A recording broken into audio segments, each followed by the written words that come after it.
stop telling your dreams. I used to think that the louder I spoke about my dreams, the faster they would come true. Every time a thought sparked in my mind, I would rush to share it with people around me. One day I'll build a business, I'd say proudly. One day I'll move to London, study at the best university, and make something of myself. My friends would nod, sometimes with admiration, sometimes with disbelief, but either way, their reactions made me feel good. For a few moments, I felt like I was already successful. But that was the trap. The truth is, the more I told people my dreams, the weaker those dreams became. I didn't realize it at first. I thought sharing was strength. I thought telling people meant accountability. But instead of moving closer to my goals, I was wasting energy on words, not actions. I became addicted to the applause, to the recognition that came with announcing my plans. But when the lights dimmed, I was still the same boy, with the same fears and no real progress. I grew up in a small neighborhood where almost everyone lived the same life. School, a modest job, marriage, kids. No one talked about studying in the UK or starting a company. They thought dreaming too big was dangerous, almost foolish. But my heart burned with something different. I wanted to see more, be more, do more. I wanted to make my mark on the world. And because my dreams felt too heavy to carry alone, I thought I needed to tell people. I still remember the first time. I told my uncle that I wanted to go to the United States someday. He chuckled and shook his head. Do you know how expensive it is? Do you think kids like us get that kind of life? His words stung, but I brushed them aside. I went back to my friends, and I repeated the same dream to them, craving validation. One of them laughed out loud, saying, "Man, stop dreaming. Just focus on getting a job here." The more I shared, the more I invited doubt, jealousy, and negativity. People began to mock me behind my back. "There he goes again," they'd say, talking about London as if he's already there. Each word felt like a dagger. I didn't want to admit it, but slowly their voices began to settle inside me. I started questioning myself. Maybe I am foolish. Maybe I don't deserve it. One evening, after yet another argument with my father about wasting time, I sat in my small room with the window open. Outside, kids were playing, shouting with joy, while I stared at my phone. On my social media page, I had written yet another post. Big dreams loading. Watch me. For the first time, instead of pride, I felt emptiness. What was I doing? Nothing had changed. I was still stuck. I hadn't taken even a single real step. That night, I whispered to myself, "Stop telling your dreams. Start working on them."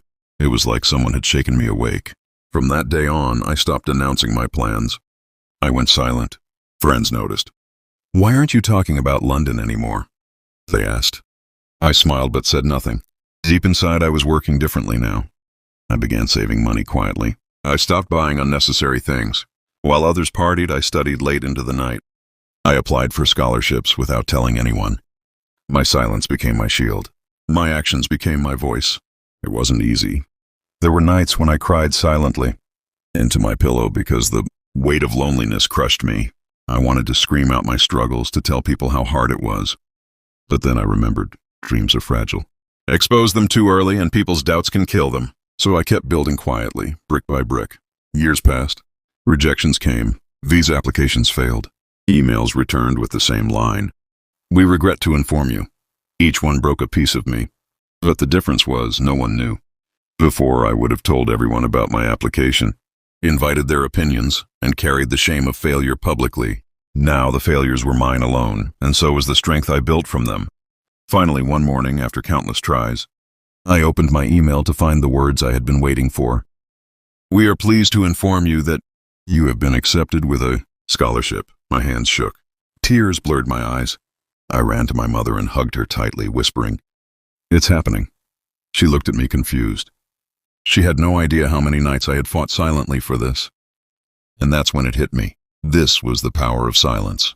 By not telling, I had protected my dream long enough for it to grow wings. London was everything I had imagined and more. The cold streets, the ancient buildings, the rush of people chasing their own futures. I felt alive. But what shocked me most wasn't just being there. It was realizing how many people I had left behind in my hometown. Still stuck, still talking, still announcing dreams without action. One day during a lecture, the professor spoke words that sealed into my soul. "Don't announce your dreams. Let your success make the noise." I smiled because I had lived those words. Over the years, I met people from all over the world, USA, UK, Europe, and I noticed the same thing. The ones who achieved the most were not the loudest talkers. They were the quiet workers, the ones who silently built their empire while others were busy posting about theirs. In the United States, I met a man who had built $1 million business. He told me, "I never told anyone until the first office was open. Because people kill what they don't understand." And it's true. People kill dreams, not always with knives, but with words, with their doubts, with their laughter, with their jealousy. That's why silence is not weakness, it's protection. As I grew older, my philosophy became simple. Stop telling, start building. I didn't need validation anymore. I didn't need applause. Every time I achieved something, I let the result speak for itself. And soon people stopped mocking me. They started asking, "How did you do it?" I remember one night in New York speaking to a group of young students. I told them my story, how I once wasted years just telling, and how everything changed when I went silent. The room was quiet. Some kids had tears in their eyes, because they knew. They too had been spending energy talking instead of doing. At the end, I looked at them and said, "The world doesn't need your promises. It needs your proof. Protect your dream like a seed. Don't dig it up every day to show people. Water it silently. Let it grow roots, and one day, the tree will be so big no one can ignore it." Today, when I look back, I realize my younger self didn't need to announce everything. He just needed discipline, patience, and silence.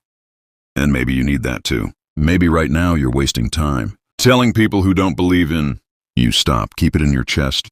Work in the dark, and one day, let the light speak for you. Because dreams are not meant to be told. Dreams are meant to be lived.